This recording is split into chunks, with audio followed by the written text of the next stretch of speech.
من فترة مش قصيرة خدت قرار ان اي قعدة مش هرتاح فيها مش هقعدها تاني، واي حد هحس ان جواه مش حلو مش هستحمله لأي سبب من الاسباب، حتى لو ظاهريا وقدام الكل يبان انه ملاك. مش هدخل حد حياتي الا لو هيضيف ليها معنى، ومش هحاوط نفسي باشخاص تستنزف طاقتي ومجهودي. مش هسمح لحد انه يهد كل اللي بنيته في شخصيتي على مدار السنين لمجرد انه يبقى حواليا لمة وناس، عشان اللمة اللي تهد تبقى لمة كدابة.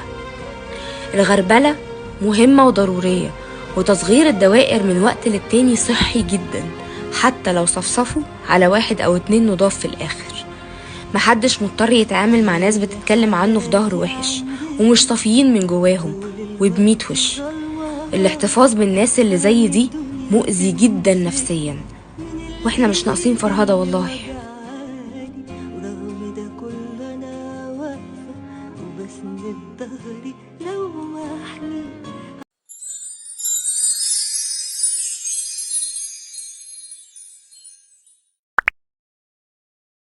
السلام عليكم ورحمة الله وبركاته. اللهم صل وسلم وبارك على سيدنا محمد وعلى آله وصحبه أجمعين. ازيك حبايب قلبي، عاملين ايه؟ يا رب تكونوا بخير وبأفضل حال. وحشتوني كتير من آخر فيديو نزلنا مع بعض. صباح الجمال، صباح السعادة، صباح كل حاجة حلوة وقلقة طيبة. بصوا بقى زي ما انتوا شايفين معايا هنا، أول حاجة كده ابتديت اليوم، الأولاد لبسوا الحمد لله وجازوا واتكلوا على الله على الحضانة. تمام. ربنا يوفقهم يا رب، هو زيهم يا رب، اللهم امين، ويجعلهم من الذرية الصالحة يا رب، اللهم امين. بس وبعد كده بقى انا فطرت، طبعا كان في فول وطعمية وبتنجان مخلل وحاجات كده من دي. فطرنا بقى الفطار انا وانس واسامة كان معانا، وبعد ما فطرنا هو اتكل الله على شغله. وبعد كده انا دخلت، كان في معركة عندي في المطبخ. انا عندي مواعين كتير قوي، كنت حاطة البطاطا اللي انا كنت جايباها من السوق، كنت حطاها في مية وسايباها كده عشان لما اجي اغسلها البطاطا تبقى معايا يعني ايه بايشة، مبقاش فيها طين او اي حاجة، واغسلها على طول. تمام تمام. هتلاقوا كركبة كده ومواعين والدنيا زحمة.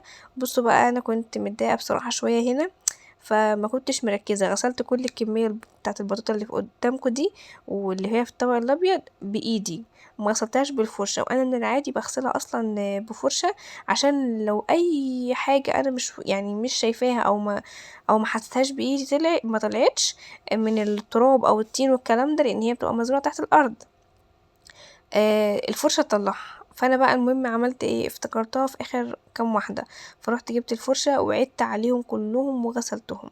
بس انا هنا بقى ايه، سبتهم شويه كده، قلت ايه الم بس المواعين دي، لان الحوض اتملى عندي ميه. فقلت لا، لازم بس اغسل شويه المواعين دول، عشان عايزه اوصل للسداده بتاعه الحوض لما بيجي عليها مواعين كتير وكده، فمن كتر الضغط بتروح مقفوله. يعني انت عندك لو تضغطيها تتقفل، ولو شدتيها لفوق تتفتح، مش تشيلها خالص، لا، اللي هي نظام ضغط، سديتي الحوض فتحتي الحوض، فاهمين؟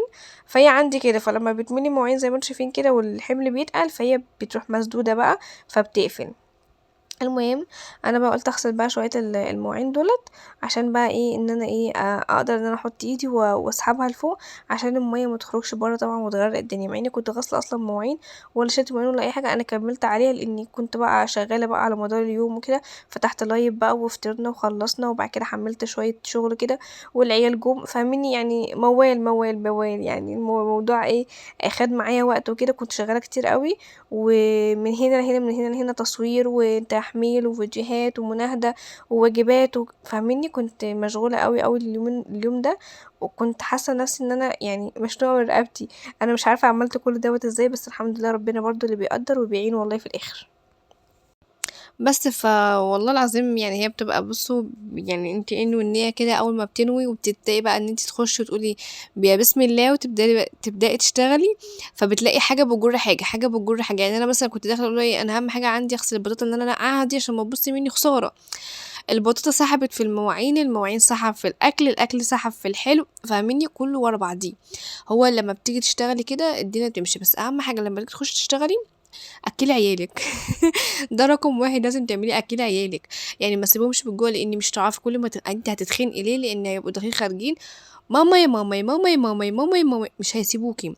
فلكن انت كوني مثلا مأكلاهم او حاطه لهم اكل كده ويسكتوا، وتخشي مثلا هتعملي حاجه حلوه وتجري بقى في مواعين في تنظيف وما اعرفش ايه، هتحسي ان انت مرتاحه ومش حسيتي تعب، يعني مش حسيتي بالحاجه اللي انت عملتيها ما تعبتكيش وما بذلتيش مجهود كبير، وفي نفس الوقت ما حسيتيش يعني ايه بتعب كبير قوي بسبب طبعا المناهده بقى والزعيق والكلام ده. المهم بقى فضلت بقى اغسل المواعين لحد ما صفيت الحوض، ولقيت نفسي بقى ايه بكمل، يعني انا كان في دماغي ان انا ايه هغسل بس طبقين لحد ما اوصل بس للسداده افتحها وخلاص، لقيت نفسي لا انا بكمل للاخر، وفعلا انا خلصت بقى للاخر وخلصت المواعين كلها الحمد لله. هي مواعين كتيره بس انا الحمد لله ايه خلصتها. الايام اللي انا بروح فيها السوق بيبقى جاي بقى ان انا عايزه انضم بقى التلاجة واغسلها وانضفها، ممكن بينزل لكم فيديو مثلا 20 دقيقه او نص ساعه، بس هو بيبقى اطول من كده. ليه؟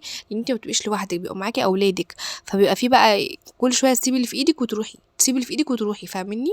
فده بيبقى ضغط بقى، وببقى جايه من السوق بقى تعبانه وعايزه بقى تعملي اكل وتعملي شرب، في واجب، في معرفش إيه، في حاجات كتيره قوي انت بتبقي عايزه تعمليها. فانا يوم السوق ده بتلاقوني ان انا ممكن اهمل مثلا ان انا ما المش الشقه بقى اللي هي الروتين اليومي اللي احنا بنعمله، مثلا نرجع كل حاجه في مكانها، نغير ملايه، نعمل معرفش ايه، تلاقوني اهملت. بالاخص ان اليوم ده كمان كنت بطلع فيه الوجبات اللي انا عملتها معاكم وطلعتها كده لله، فبجد برضو اليوم كله كنت تعبانه فيه. فجيت تاني يوم فتحت لايف معاكم ومش عارفه عملت ايه، عملت حاجات بسيطه كده وما عملتش حاجات قوي يعني. فما اليومين دول حاسه ان انا ايه مأهمله شويه، يعني مش حاسه نفسي ان انا تمام في من ناحيه الشقه، فبستعد لها بقى ان انا الايام اللي جايه همسكها بقى ان شاء الله باذن الله، هنكتها ان شاء الله باذن الله. يعني ربنا يدينا الصحه والعافيه جميعا يا رب، ويعيننا ويرزقنا يا رب على كل حاجه احنا نتمناها وان شاء الله هنعملها ونسويها.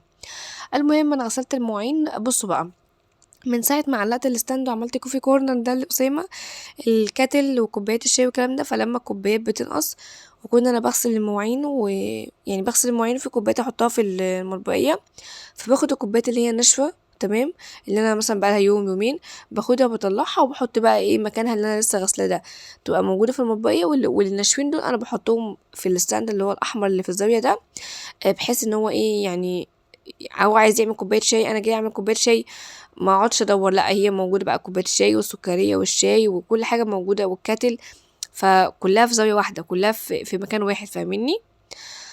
بس المهم بقى ايه رايكم بقى في الصفايه؟ شايفين الاسود؟ الاسود بينور يا جماعه، منور اهو.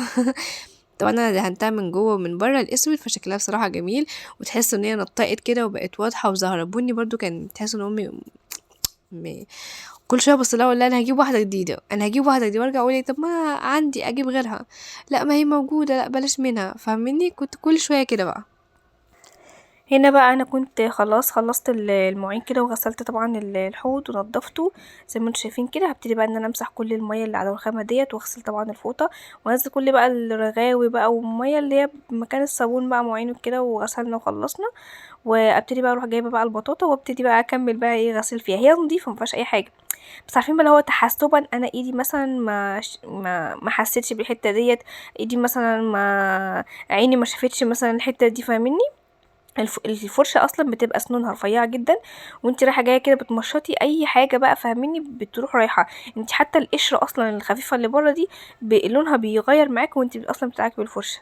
بس فانا قلت اعمل كده تاكيد، مش هيضر، مش هيقل مني حاجه يعني، ولا هيضر مني حاجه، ولا هنقص حته، اعيد عليهم بس كده ايه على السريع، واشطف الطبق بقى احطه من ضمن المواعين بقى يتصفى. وكمان ايه ابتدي بقى ان انا اقطع ايه فيها، بشيل بقى، بصوا بقى بشيل القطعه بقى اللي هي الاخيره دي، اللي هي الحرف ده والحرف ده برميه تمام، وبروح مقطعاها حلقات. طيب بقطعها حلقات ليه؟ بعملها بقالي فتره كبيره قوي مش بحطها في الفرن اشويها كده، لا بقالي فتره اروح عاملاها زي يا بنات، بقطعها حلقات. هنا بقى دي الكوبايات اللي انا كنت حطاها عشان احطها طبعا في الكوفي كورنر بتاعه زي ما حطيته، وجبت بقى صينيه، بالصينيه بقى اهي، حاطه فيها ورق ورق عادي، ورق ابيض ما فيهوش اي حاجه، مش ورق زبده ولا ورق حاجه، لا ورق عادي ابيض تمام. وابتدي بقى من غير ولا زيت ولا سمنه ولا اي حاجه خالص، اقطعها حلقات بالشكل ده، وابتدي بقى ان انا احطها في الصينيه تمام. هو ده بس اللي بعمله بقشرتها زي ما هي، وبتتاكل بقشرتها. يعني التسويه بالطريقه دي بتخلي القشره خفيفه جدا، حتى لو انت عايزه تشيليها ما بتشيلش معاكي طبقه كبيره من البطاطا. لكن لما بحط ان انا احطها في الفرن عشان اشويها، بحس كنت ان انا ما بلاقيش يعني ايه، مفيش بطاطا، بلاقي القشره واكله نص البطاطايه، والبطاطا كده حاجه صغننه ما بتقعدش. لكن البطاطا دي بتقعد معايا يوم واتنين وتلاتة، والعيال ياكلوا منها مرة واتنين وتلاتة ويحسوا ان هما كلوا وشبعوا. كمان لما تقطعيها حلقات كده تحس ان فيها بركه سبحان الله. لو انت تمليلك طبق فيبقى مثلا اتنين حبتين بطاطا، لو انت كنت شوياهم هتاكليهم وتحسي نفسك انت مكلتش حاجه اصلا. لكن الطبق بتاكليه ما شاء الله تحسي انت كلتي كميه كبيره. قطعتها حلقات بالشكل دوت، وبحطها بقى على النار ومعلقه سكر كده من على الوش، وشويه بقى ميه صغيرين كده، فنجان قهوه بس، وتغطيها بورقه وتحطي عليها الغطا، اي غطا من فوق يعني تغطيها، وتسيبيها بقى وتكمريها بقى وهي بقى تستوي بقى خالص على البخار. وفي نفس الوقت بقى ايه، تروح متلسوعة كده من تحت من السكر ده يتكرمل، وتتلسوع كده تبقى عاملة زي المشوية اللي هي في الفرن، بس انتي عاملاها من فوق. عارفين انتوا اللخبطيطة دي؟ هي دي. المهم حطها على النار، وكنت عملت صينية مكرونة بشاميل وحطها في الفرن. طبعا المكرونه بشاميل اللي عملتها معاكم كتير قوي، فاختصرت. انا زي ما قلت لكم الوجبات اللي انا عملتها كتير على القناه مش هشاركها معاكم. لكن لو حاجه جديده مثلا او عامله تعديل جديده، حاجه جديده ضفتها مثلا للاكل بتاعي، فهبتدي ان انا اشاركه معاكم طبعا من ضمن الروتين. تمام. في الوقت دوت كنت حاسه ان الملايه بتاعت اوضه النوم خلاص مش احسن حاجه، فدخلت كده ايه شلتها وحطيت الملايه دي زي ما انتم شايفين كده، غيرت الملايه يعني بتاعت اوضه النوم. وكان الاكل استوى، حطيته بقى زي ما هو. احنا بنحط مكرونه بشاميل ونحطش جنبها حاجه، حطيتها واكلنا الحمد لله فضلنا من عند ربنا. وكانت البطاطا استوت، حطيت بقى نحلي بقى بطاطا، وبحط عليها كده عسل ابيض او عسل نحل يعني، ورشه من جوز الهند، وبجد بتبقى خطيره. ده كان يومي وده كان روتيني، يوم سهل وبسيط كده وسريع. يتمنى ان اللي يعجبكم، ومتنسوش في اللايك والشير مع اصحابكم. حبيبكم اشوفكم خير الفيديو دي، ولكم السلام عليكم، باي باي.